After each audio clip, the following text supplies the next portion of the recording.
Not a good week.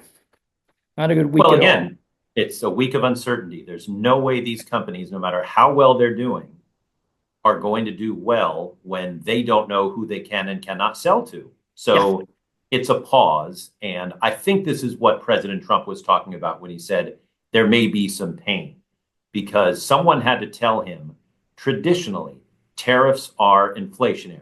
Also, traditionally, inflation fears spook the stock market and it drops. So if you do this, we're going to lose a couple thousand points in a week on the Dow.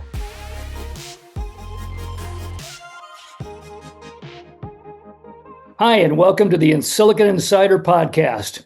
Hey, Scott, how are you? Good, Michael. How are you? Good. All this rain in the valley is doing us all well. Yes, So, absolutely. anyway, okay, well, let's begin. Obviously, this week is all about tariffs and President Trump and all the chaos that's ensued.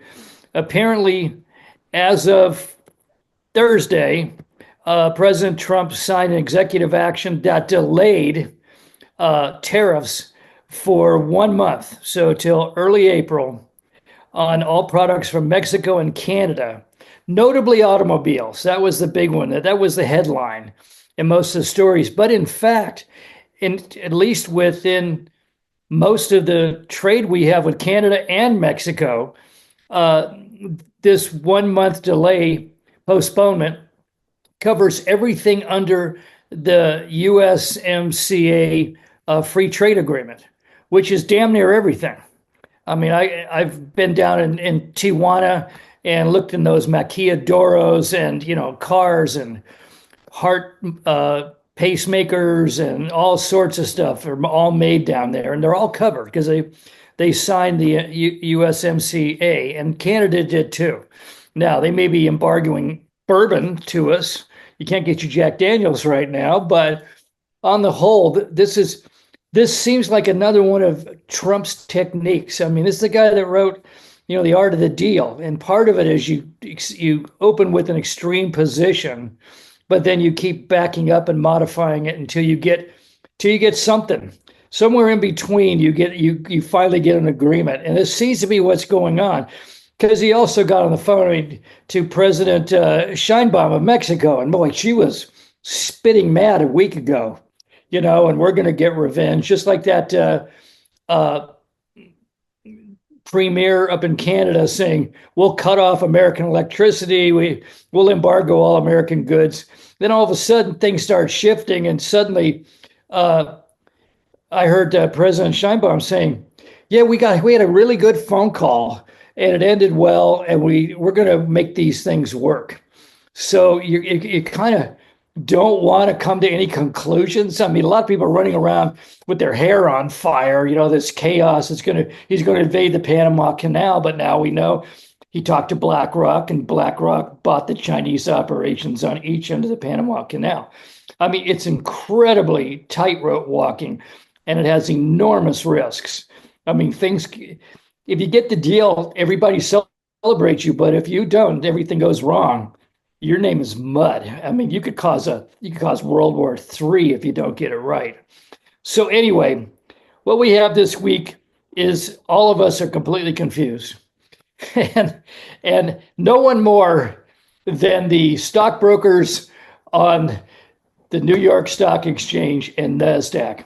They don't know what to make out of all this. I mean, uh,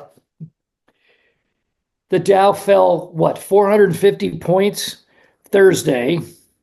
And meanwhile, in Europe, where they think they're going to have to spend enormous amounts of money on defense and military, helping Ukraine, because the U.S. is going to quit NATO, maybe.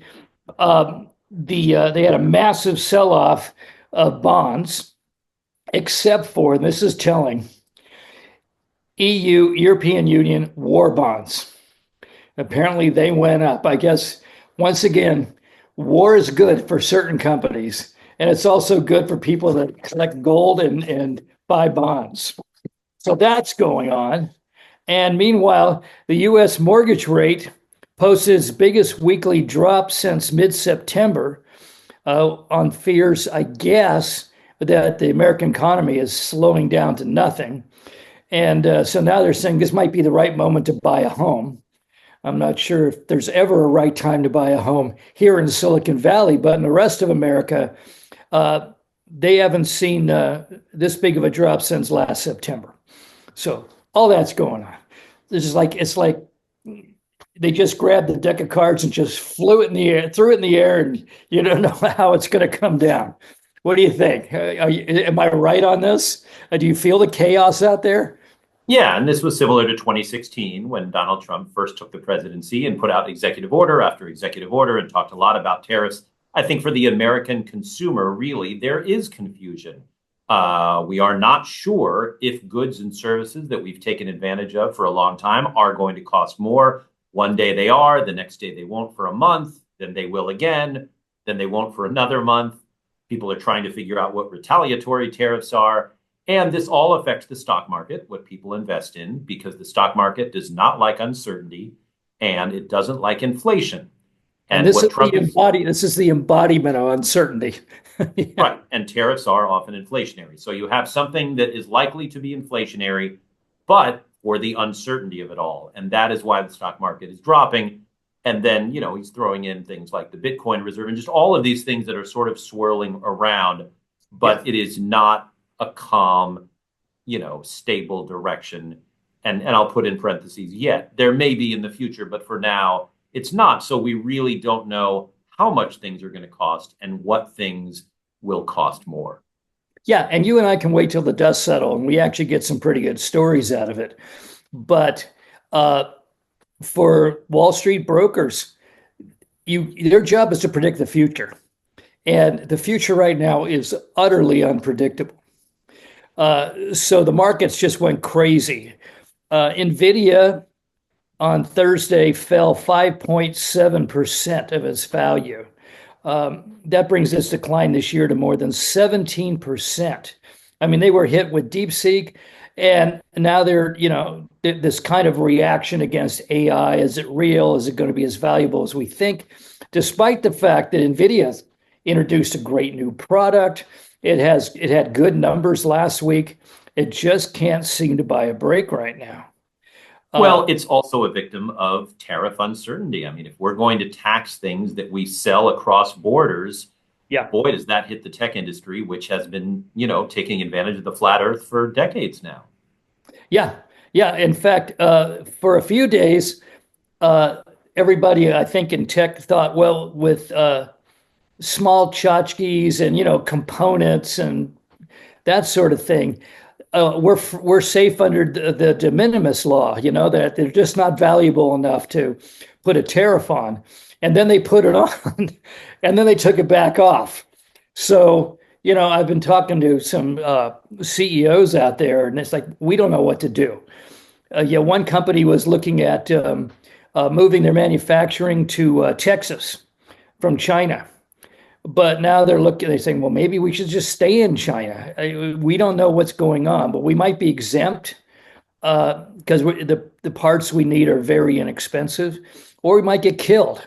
So their operations are frozen. And I think that might be the most damaging effect on our economy. Businesses don't know what to do. Until this dust settles, they're kind of stuck. If they make any major moves, they could get hammered. But if they don't make a major move, they may fall behind the competition. I mean, this is one of those moments of dilemma. Okay, so uh, Nvidia dropped 5.7%. Let's see, Micron fell 5%, Advanced Micro Devices 2.8%, TSMC dropped 4.6%, and Marvell has dropped almost 20% in recent weeks. I mean, those are devastating numbers when you consider the size of those companies. Outside of chip makers, Meta, and we'll get to them in a minute, fell 4.53%. Amazon 4.34%. Apple did okay, just 0.41, and Alphabet down half a percentage point. Not a good week. Not a good week Well, at all. again, It's a week of uncertainty. There's no way these companies, no matter how well they're doing, are going to do well when they don't know who they can and cannot sell to. Yeah.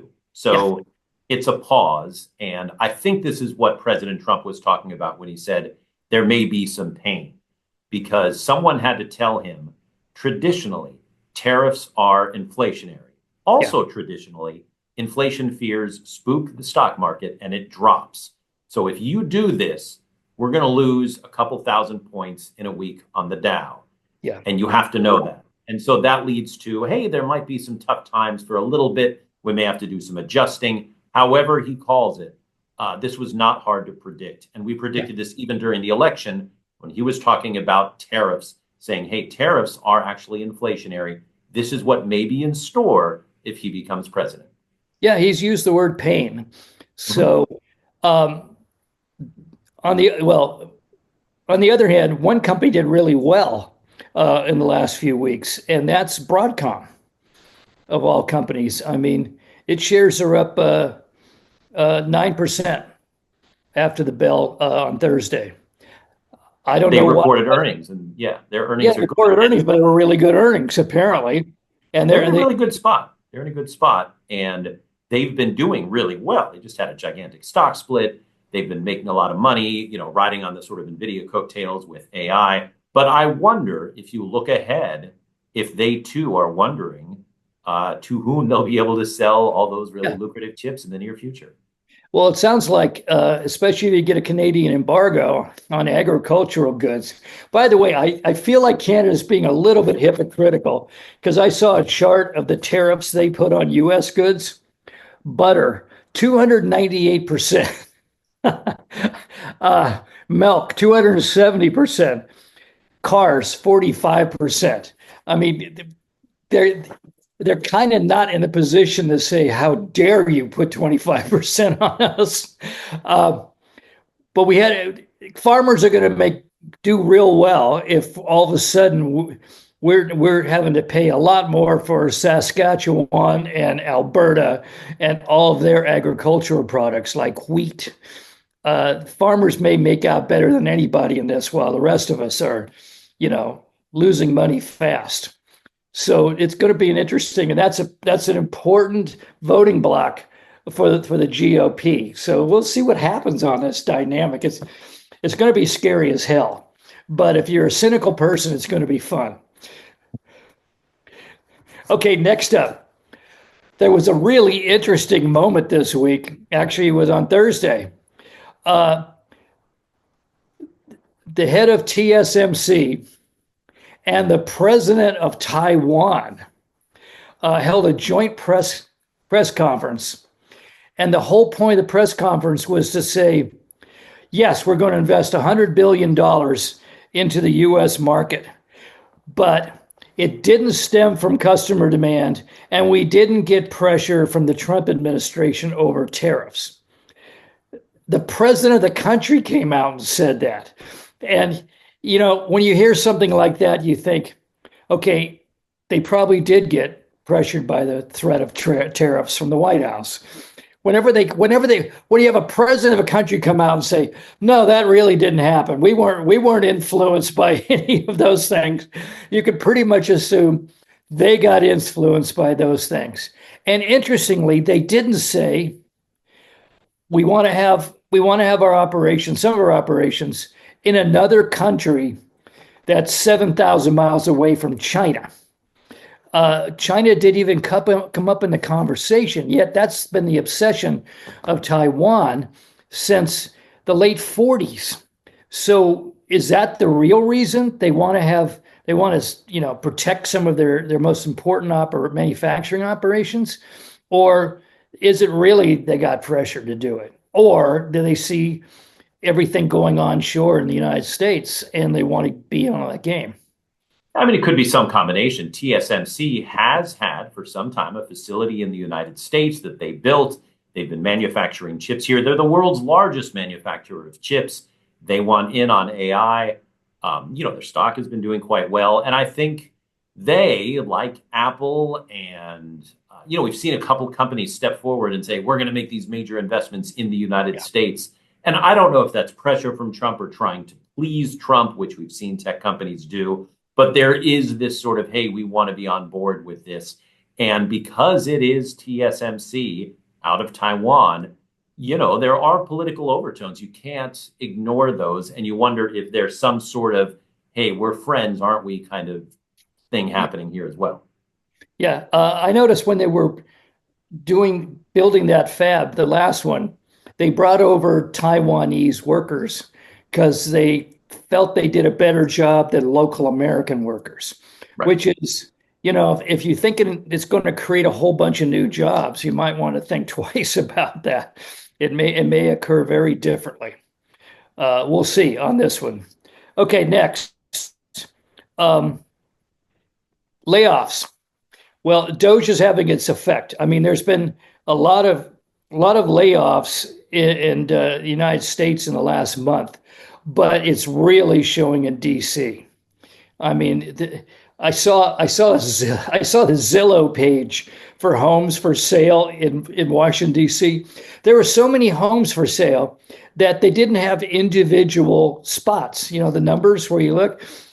Some of them, those arrows represented 25 houses, like entire neighborhoods are for sale.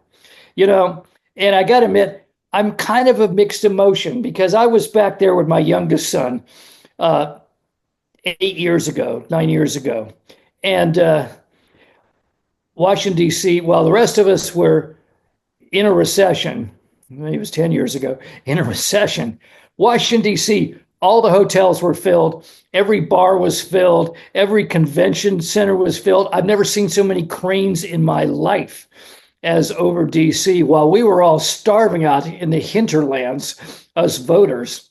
So to see kind of karma coming back is kind of satisfying. At the same time, that's a lot of, good people being dislocated at one time. And it's already having a shock on the economy because the unemployment rate's going to go through the roof very soon. Well, you have a huge employer, the federal government, no matter where you live, but especially DC. And yeah, those layoffs are just coming fast and furious. This is Elon Musk and his troops just chopping jobs left and right in the name of, I guess, talked about fiscal responsibility. But who knows? Because nothing seems more haphazard than an Elon Musk layoff, right? We saw it at Twitter. We're now seeing it with Doge and the federal government. And yeah, I was I watched CNN and saw the stats of, I think it was February of last and February of this, the layoffs. And Yeah. DC's number was just, I mean, it was a tower compared to anything else. And government was a tower compared to the graphs of any other industry. And that's what you're Up seeing. 103, up 103% from last year. Yeah, and we don't know yet what that means to the economy, but I just wonder if President Trump and Elon Musk are having the same conversation because Trump came into office saying the economy is not strong enough under Joe Biden. And to me, that means a guy who was in office for 4 years, Joe Biden, who did nothing but grow jobs, Trump has got to do better. And he's coming in chopping tens of thousands of jobs, maybe even hundreds of thousands. If that shows up as a negative number, I mean, what did you run on? How is our economy stronger because of that? So it'll be interesting to see. But there is this move toward efficiency. We've seen it with tech companies as well. The idea that you can do more with less. And that's tough if you have a job. Yeah, I remember Tom Siegel got excoriated a number of years ago in Fortune magazine when they said that their standard procedure is to lay off the lowest 10% of the company every year. And it was like, how could you possibly do that? And yet that's pro forma now. I mean, it's standard in tech. And the number of jobs slashed in the last month was 172,000. How do you make that up and escape being accused of, raising the unemployment rate to ridiculous heights? It was the 12th highest monthly total of layoffs in the 32 years that this company that follows it has tracked. So this is real. This is a visible thing. It's not anecdotal. Though I think if if Elon Musk and President Trump aren't prepared for it, everybody's, most people are cheering, oh, all this corruption and overspending, we're cutting back. I'll wager, we're already starting to see it as an old newspaper man. The biggest story of this summer is going to be anecdotal stories of people whose lives have been seriously disrupted by being laid off in Washington, even though they had a good employment record and they were productive and all that. That's an inevitable story, and we're going to get buried in those very soon. Oh, that was the story in 2023 when tech companies were laying off people by the 10,000. And Yeah, that was really felt in Silicon Valley. And those layoffs are not as big or as broad these days, but you're still seeing them in the tech industry. Salesforce even saying, okay, we are hiring people for AI, but if you're not working in AI, we're going to lay you off. And so we've seen a lot of that adjustment, and that has put people out on the street. It's been difficult to watch. yeah, and it's going to be a lot worse uh, coming out of DC. I just have a feeling, and it's going to be the big story of this year. Okay. Um, do you know the company Apple Apple Lovin? App Lovin. Apple Lovin, Yeah. yeah. Uh, uh, it's the hottest, one of the hottest stocks on the market right now, and it's been climbing like crazy. But at the same time, this week, its stock fell 18%, mainly because there's something sketchy about that company. And there apparently there's a class action suit that's being developed right now. I guess it promises to connect advertisers with mobile gaming. So if it customizes the advertising that a gamer gets on their phone. Does that sound right? Yeah, I mean, it's interesting. This was a company that did well and then got knocked down and then did extremely well. I mean, over the last 6 months, actually even the last month, I think it was at like 500 plus. Now it's at half that.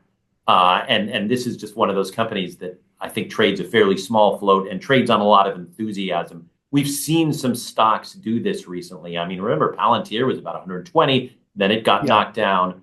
Certainly, AppLovin is in there. Even the MicroStrategies and Broadcoms have been so much higher. yeah, Nvidia, we see these stocks that get momentum in them for buyers, and people are clearly not buying for the long term. Maybe Nvidia, maybe Broadcom, but they sure as heck sell in a momentum way as well. And you just have to be careful when something you buy into and love, like an App Lovin, for goodness sakes, quadruples in value. Just as we've learned, don't expect it to hang on those levels for very long.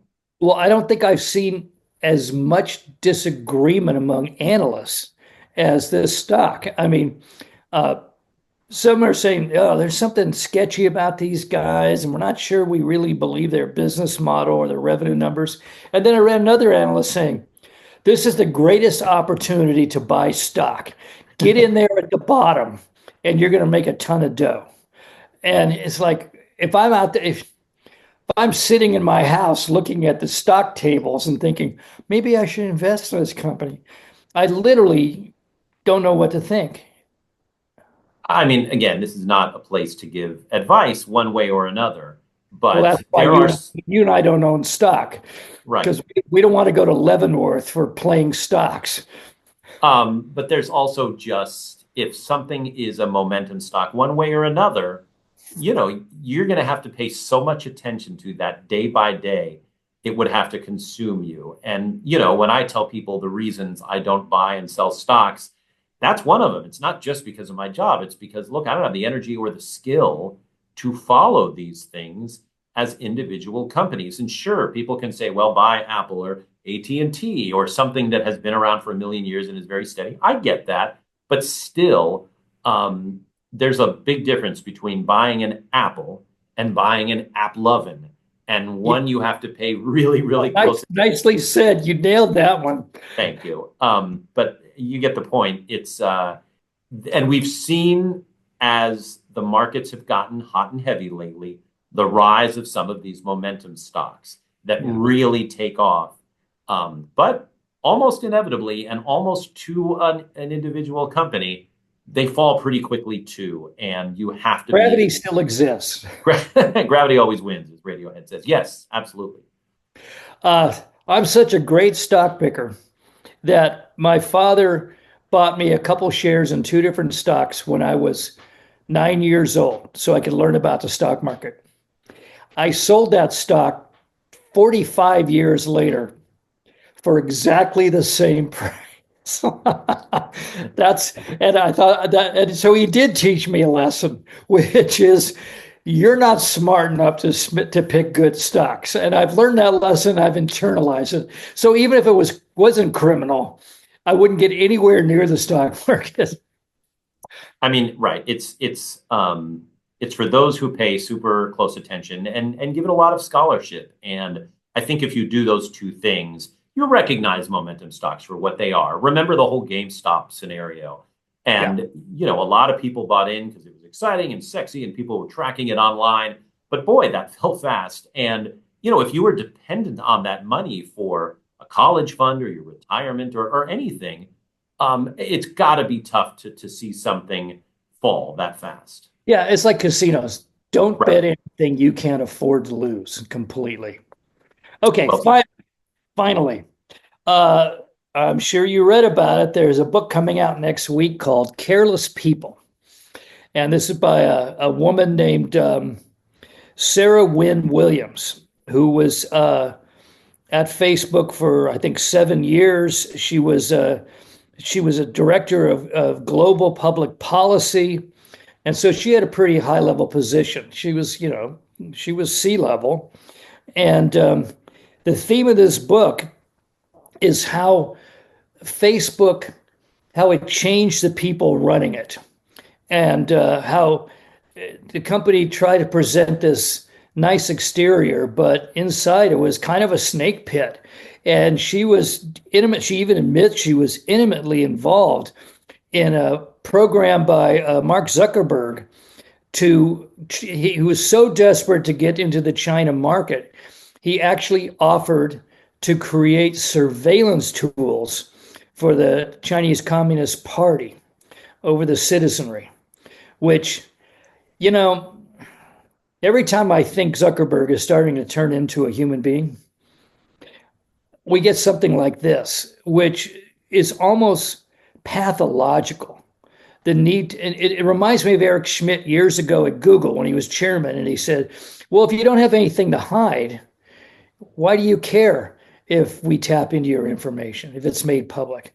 And that's always seemed to be the idea. Mark Zuckerberg's ruling practice is if I can monetize people's information and I can get them to give it up for free, I'm going to do it. And if I have to get into China by selling out the citizenry of China, stealing their privacy, I'm going to do it. And it's scary. Moreover, there's some other people that get kind of exposed. Sheryl Sandberg is one of them.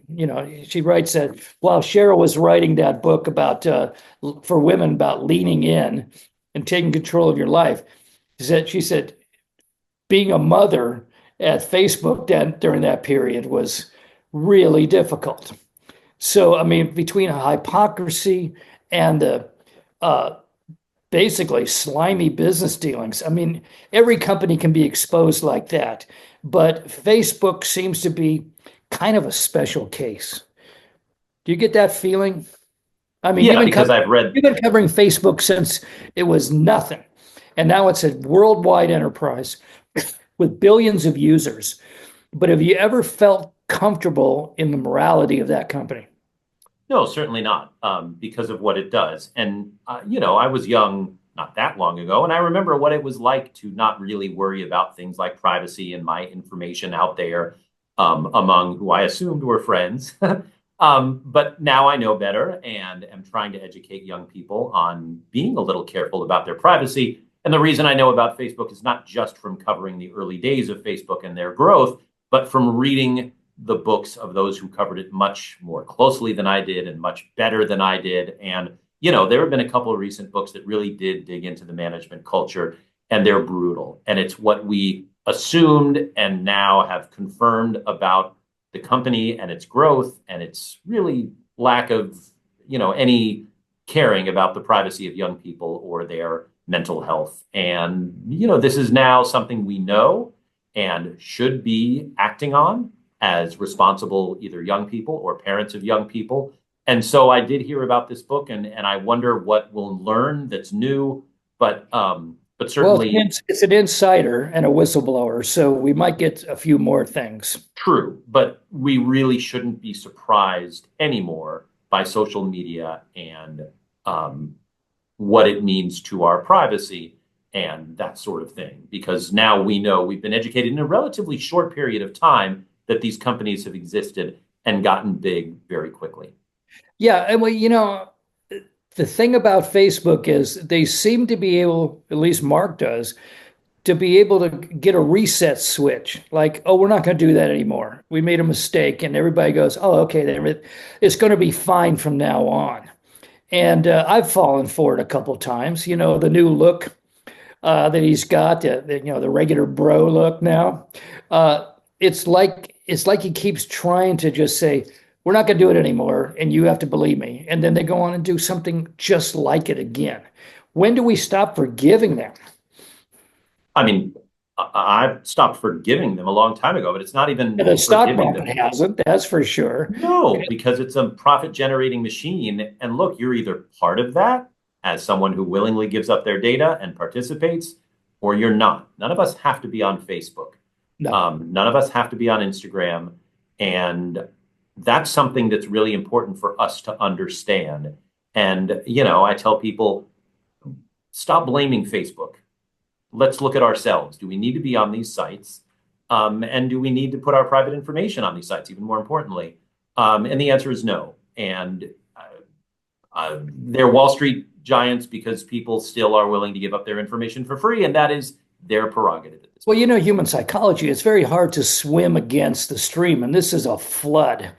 And, to not participate in the zeitgeist, everybody's on TikTok, especially kids. Everybody's on TikTok. Everybody's on Instagram.